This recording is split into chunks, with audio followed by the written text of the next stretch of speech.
All right. Good morning, millionaires. Good morning, millionaires. I hope you're feeling good this morning. My name is Haziq Ali. I'm a revenue acceleration coach. I'm a self esteem development fanatic. And my whole goal is to help you empower, advance, increase your impact and your income. The way we say it is we want you to go further, faster with less effort. I've got a newsletter for you. You know, if you didn't get that last newsletter we sent out, we focused on 7 different ways for you to get your first 100 customers. 7 different ways for you to get your first 100 customers. If that's interesting to you, then reach out and I'll send you last week's newsletter. But what you may also want to do is make sure that you subscribe. So go to millionaireminded.com, or you can type it in like an affirmation. We are millionaireminded.com. And what you're going to discover is you're getting a free gift. All you do is put your name and your email in the box, and it's going to spit you out a gift. Right now, it's time to rep your city. Let them know where you're from, y'all. Also, what kind of business do you have? And how does your business help humanity? That's what we want to know. This is your chance for free promotion. Let them know how you feel. I'm about to call in on this live line right now. You have something special. You have greatness in you. Hello, this Yeah, is my Les man Brown, Gavin. and you're in the right place at the right time. Tanisha in the house. Let's go. Bring the millionaire out of you. Please enter your. Let's go. Let's go. Tampa, Florida's in the house. Let's Thank get you. it. Please announce yourself. All participants are muted. Okay, the YouTube family checking in. I love it. Entry and exit tones are off. Yeah. So those of you that know, if you know, you know, this weekend's Kaizen Academy is going to be all about selling with questions. Selling with questions. So if you're somebody who's looking to empower yourself, if you're somebody who's looking to hit a whole nother level, then this is your shot. You know, this weekend you definitely want to be involved in this class. We'll have the link out before the end of the day. But what I want you to know is that there is 3 letters, 1 word, 1 syllable, right, that can change your whole entrepreneuring game. And that is the word ask. Is it better for you to tell them something? Is it better for you to talk to them about something? Or is it better for you to ask? Listen to me. A sale takes place when a prospect trusts and has confidence in that salesperson, and the prospect perceives a valued difference in the company and the product. How do you achieve that? You've never said to your spouse, hey, babe, let's go out and get sold a car, right? You've never said to your significant other, hey, let's go out and get sold a house. No, you say, let's go buy a car. Let's go buy a house. Write this down in your, I'm telling you, this is a note. This is a note, baby. Where's our note takers? Note takers are money makers. Write this down. People don't like to be sold, but they love to buy. Can somebody type that in the comments for me? People don't like to be sold, but they love to buy, right? So what's our challenge? Our challenge, type that in right now. I want to make sure you lock that in. Type that in. Where's your notebook? Where's your notebook? Write that down, but also type that in. Type that in and share it with an accountability partner. Where's your notebook? Write it down and then also type it in. People don't like to be sold, but they love to buy. And so your challenge is to create a buying atmosphere. Your challenge is to create an atmosphere where a buy can take place. And how do you accomplish this? By asking the right questions, y'all. And then letting the prospect, letting the customer answer his or her own concerns. Am I making sure? While all you're doing is uncovering their present situation. You're uncovering their real needs. And the first tool that I want you to understand going into this weekend's class is a tool we call the power question. What's a power question, y'all? Now, we know a power question is the difference between earning a sale and having to fight for a sale, right? We know power questions are insane. Can somebody say, people don't like to buy. They don't like to be sold, but they love to buy. And give me a share. People don't like to be sold, but they love to buy. Ain't that right, Miss Tyson? People don't like to be sold, but they love to buy. Tell them, Mrs. Goins. People don't like to be sold, but they love to buy. So what's a power question, y'all? What's a power question? This is the first kind of question I'm sharing with you this morning. Let's get into it. A power question is when you ask a question about the prospect that makes the prospect think about themselves, but answer in terms of you. And the key to you developing a power question is that you formulate an open-ended, thought-provoking question that uncovers how they could use your product, that uncovers how they can utilize what you sell to solve a problem. It's a question that reveals their current situation. Sometimes they ain't thinking about how bad their situation really is, right? Somebody type this in the comments. People don't like to be sold, but they love to buy.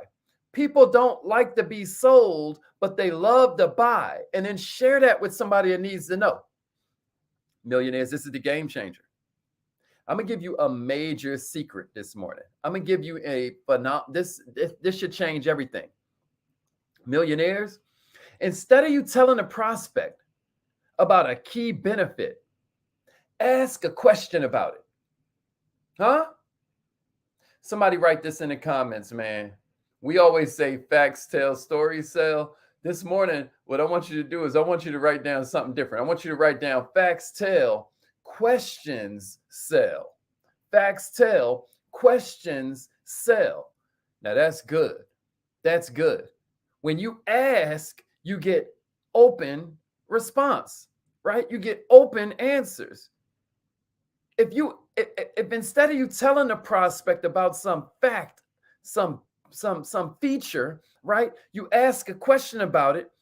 And then what happens is it opens them up. Instead of when you tell them, now you're closing them off. You know, I'm an entrepreneurologist, right? That means I'm studying mindset of an entrepreneur, but we also study a lot about how the brain works. Is that fair? You guys notice that? Well, there are two different programs in the brain, and a neurologist would hate me for this, but I'm just breaking it down in a layman's terms. One program everyone's running in their brain is a survival program. Will this kill me? And the other program that everybody's running is a salesman alarm. And when you start telling them stuff, when you're not only cutting off them from communicating what their purpose is, what their problem is, what their needs are, right? What you're doing is creating a defensive prospect, because now they feel like they got to do the Wakanda Forever sign. You know, they feel like they got to put up the Dracula joint to keep you away, because they're like, what's this person trying to say? One of the things I'm going to give you this weekend, I don't have time to go into it, you know, during this quick look, but I'm going to give you this 5-part formula that you can use in any situation, and it's going to change it around. Because, and write this down in your notes, telling leads to objections, asking leads to a sale. Can somebody write that down for me? Telling leads to objections, asking leads to a sale. And then somebody give me a share after you type that in. Type that in as your headline, right? And then share this. I said, telling leads to objections, asking leads to a sale. Little success strategy for you, right? It's not about what you have to offer. It's about how the prospect will use what you offer to build their business. Did y'all catch that?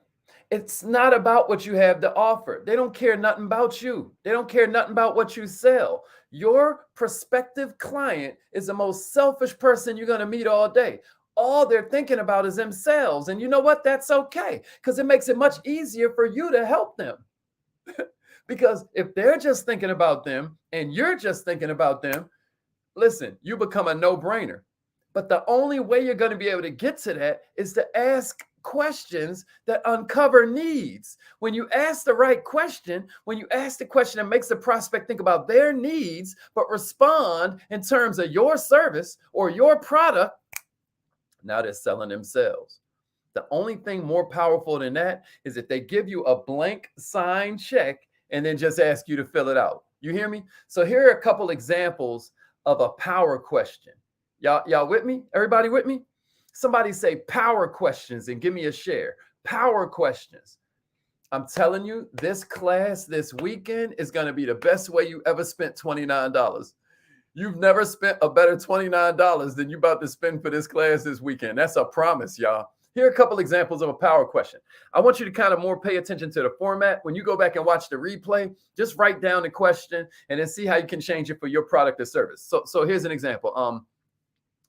How do you ensure that you're taking maximum advantage, of your product or service to grow your business? How do you make sure? So like if I sell business credit, I ask them, how do you make sure you're taking maximum advantage of your business credit to grow your business? Oh my God. You know what I'm saying? What can they say to that? Except sell me something, Hazik. Sell me something, Hazik. Somebody say that in the comments. Sell me something. Sell me something. That's all they're going to say. Sell me something, Hazik. But don't say Hazik. Say your name. All they can do is say, sell me something, Tanisha. You feel me? Sell me something, Dennis. Here's another one. What are your plans to increase your profitability through, let's say I'm talking about, some product or service over the next 12 months? What are your plans to use this product or service? But I would say my product or service right here, right?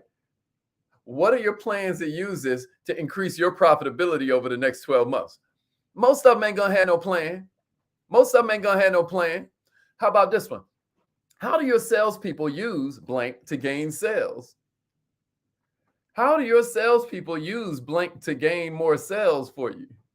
You see what I mean? They ain't going to have no answers. All they can do is say, sell me something. Sell me something, Tanisha. You see me?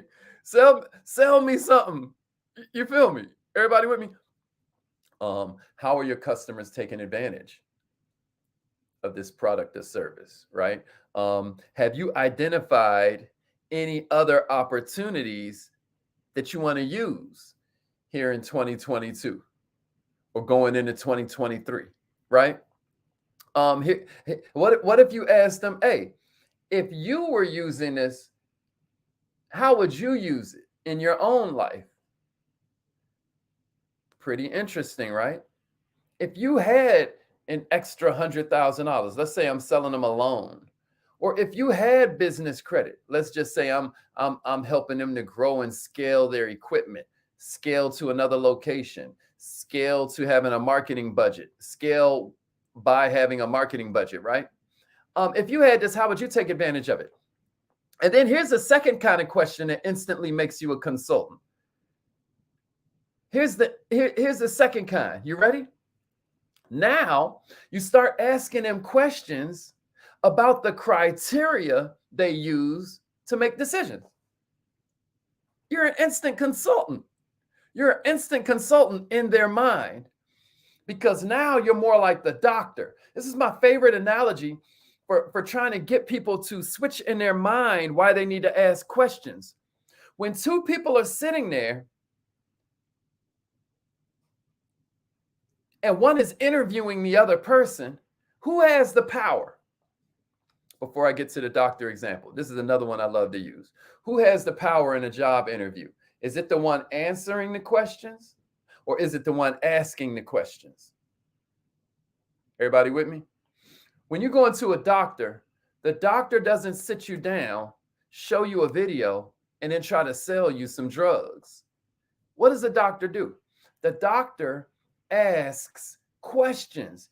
That makes you lower your salesman alarm. And all of a sudden, you're looking at the doctor as a consultant, as an advisor. These questions turn you into a consultant. Yeah, Miss Tyson. So here's some questions that you can pull it out instead of going that fast forward with it, right? So maybe you say, what made you choose your present supplier? Right? Or maybe you say, how did you make this decision? Who all was involved?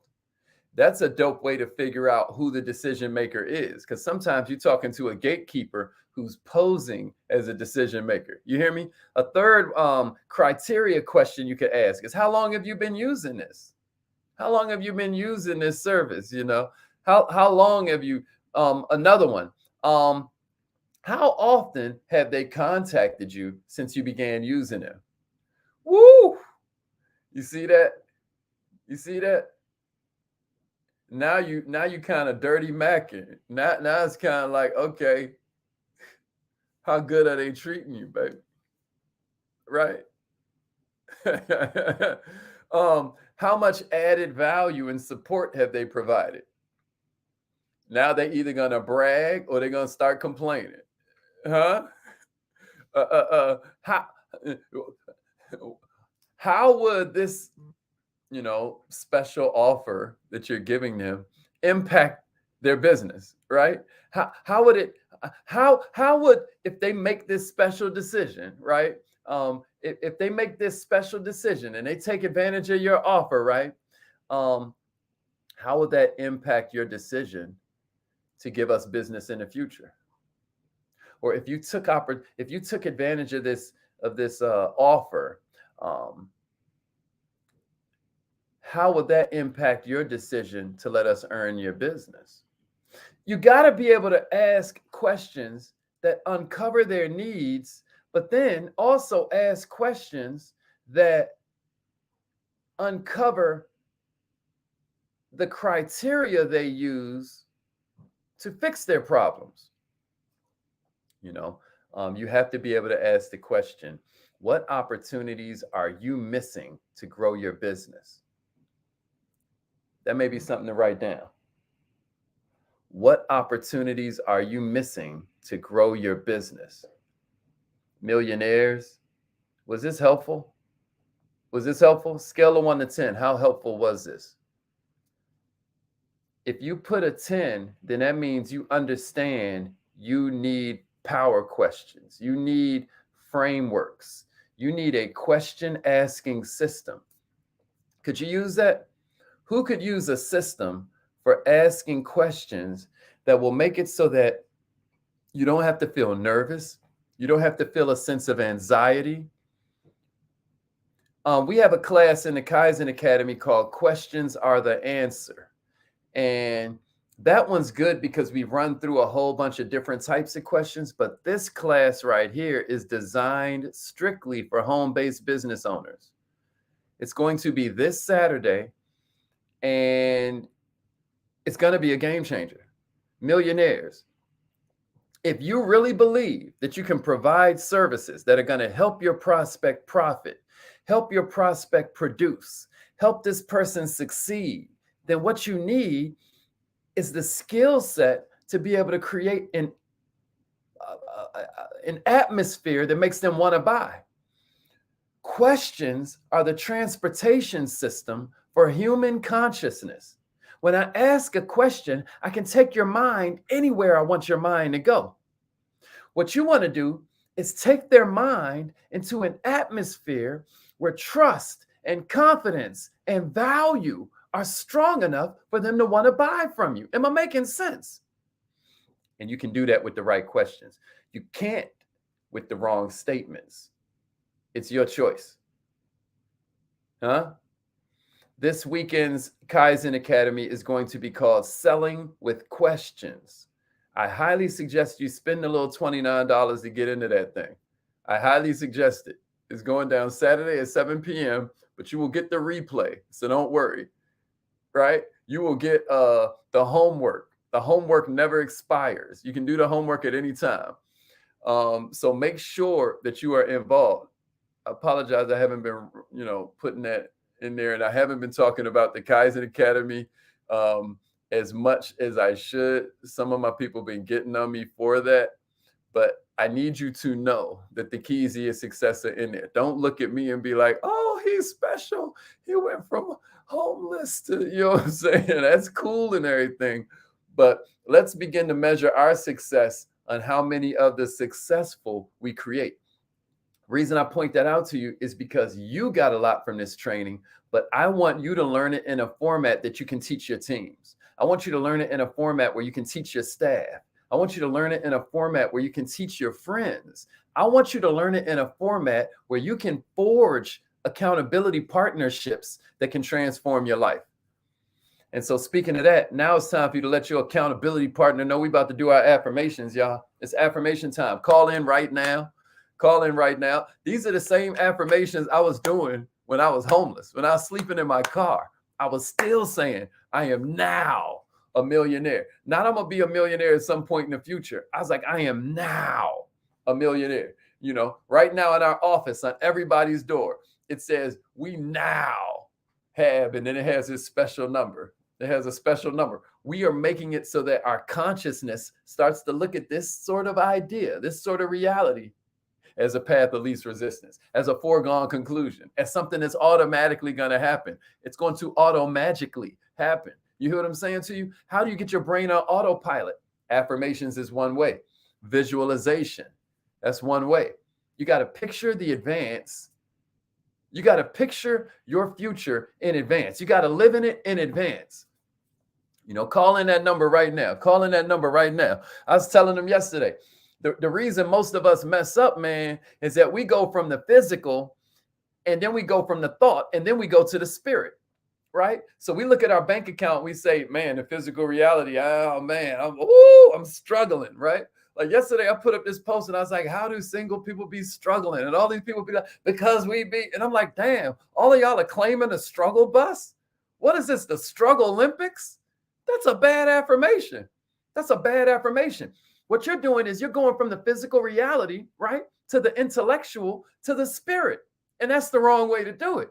You can't start from the physical. My bank account don't have what I wish it was in there. And then you go to the idea. So that means, oh my God, life is hard. And then you go to the spirit. I am poor. I live in lack.